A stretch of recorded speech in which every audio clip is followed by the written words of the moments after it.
Bismillahirrahmanirrahim. Bismillahirrahmanirrahim. Alhamdulillahi wa kafa wassalatu wassalamu ala rasulillahil mustafa wa ala alihi wa ashabihi hum ahlus sidqi wal wafa wa ba'd. Ikhwah akhwati hafizakumullah. Siam Ramadan adalah tangga yang juga harus menghantarkan seorang yang shaim menuju mujahid. Bagaimana, apa yang diajarkan oleh saum Ramadan untuk seseorang mencapai titik jihad? Hadirin berbahagia. Kalimat siam, saum itu adalah satu kalimat yang bermakna menahan diri, al-imsak. Dan ketika kita bicara Ramadan, maka ibadah utamanya adalah saum itu sendiri. Makanya ayat pertama yang Allah munculkan tentang ayat saum Ramadan adalah ayat tentang ya ayyuhalladzina amanu kutiba alaikumus shiyam, yaitu masalah siam. Maka kemudian pelajaran terbesar yang diberikan oleh saum Ramadan adalah untuk mencapai titik mujahid adalah agar kita memiliki jiwa yang bisa menahan hawa nafsu kita. Saum Ramadan kita diajari untuk menahan lapar, menahan haus, menahan semua hawa nafsu yang bisa membatalkan puasa kita atau membatalkan pahala puasa kita. Maka kemudian inilah yang diperlukan seseorang untuk mencapai titik mujahid. Seorang mujahid adalah seseorang yang telah mampu menggembleng jiwanya dengan gemblengan yang disampaikan oleh Umar Ibn Khattab radhiyallahu anhu. Umar pernah mengatakan, "Ikshausin, fa innan ni'ama la tadum." Kata Umar, biasakan hidup dengan cara yang keras, karena nikmat ini tidak ada yang abadi. Artinya adalah hidup ini boleh kaya sekarang, orang tuanya boleh mewah hidupnya, tapi ketahuilah bahwa tidak ada yang bisa menjamin bahwa kekayaan, kemewahan, kelapangan hidup itu semuanya abadi. Ketika orang tidak berlatih hidup dengan cara yang lebih survive, lebih tegas, mungkin hidup dengan berlatih untuk sederhana, maka kemudian ketika saatnya itu tiba, maka dia akan menjadi orang yang tidak siap untuk bertahan dalam kehidupan ini. Maka saudaraku berbahagia yang dirahmati Allah Subhanahu wa taala.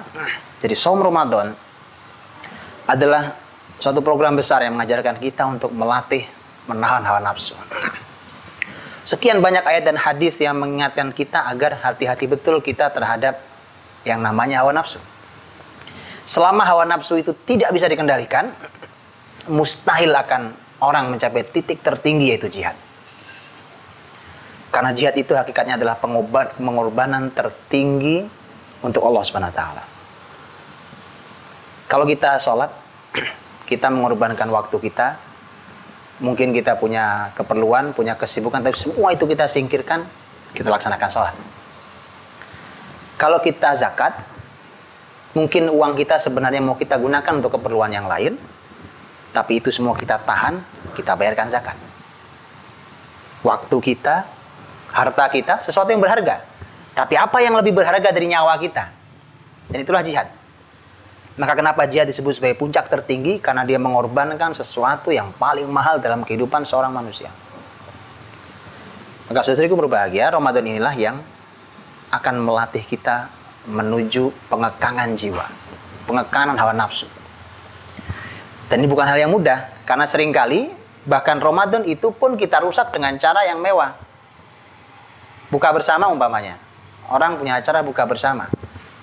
Makanya sering saya mengingatkan bahwa yang harus sangat dihindari dari buka bersama adalah kata mubadir.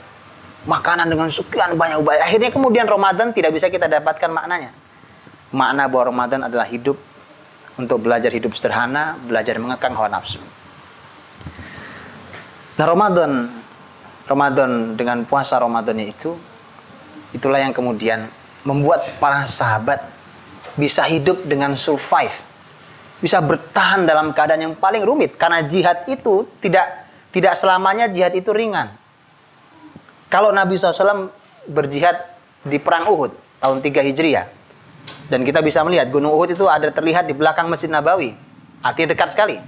Mungkin hanya berjarak sekitar 6 kilo dari Masjid Nabawi. Tidak jauh. Tapi bisa kita bayangkan, Nabi dan para sahabat ada salah satu perang yang disebut dengan namanya perang Dzatur Riqa. Kata riqa itu artinya adalah tambalan-tambalan. Para sahabat harus menambal kakinya dengan kain, dengan daun, dengan apa saja. Kenapa itu mereka lakukan? Karena saat perang Dzatur Riqa, saat itu padang pasir di Madinah dan sekitarnya sedang mencapai titik mendidih yang luar biasa. Kalau hari ini saja, setidaknya ada mencapai 50 sampai 60 derajat Celcius. Siapa yang tahan? Hitunglah sudah ditambal dengan kain atau dengan daun. Tapi siapa yang bisa menahan, kain seperti apa yang bisa mampu menahan panas terik matahari 60 derajat? Artinya diperlukan sebuah kekuatan jiwa. Bahkan kemudian ayat harus mengatakan an-naru asyaddu harra. Neraka lebih panas, artinya ini ancaman. Kalau kalian tidak berangkat masuk neraka, neraka lebih panas, maka berangkat saja. Perang Khandaq umpamanya, tahun 5 Hijriah. Perang Khandaq tahun 5 Hijriah, bahkan sahabat sudah beberapa hari tidak makan. Tapi buat mereka biasa, karena mereka sudah berlatih dengan saum Ramadan. Kalau 5 Hijriah perang Khandaq, itu artinya umat Islam puasa tahun 2 Hijriah. Setidaknya sudah 3 kali umat Islam latihan 1 bulan penuh berpuasa di bulan Ramadan. Maka itulah yang sebenarnya ingin diajarkan oleh Ramadan, agar kita mampu menahan jiwa kita, menahan hawa nafsu kita, dan kemudian kita biasa hidup dengan sederhana, yang itu akan mengantarkan kita menuju pada titik jihad, yaitu titik tertinggi seorang muslim. Wallahu a'lam bishawab.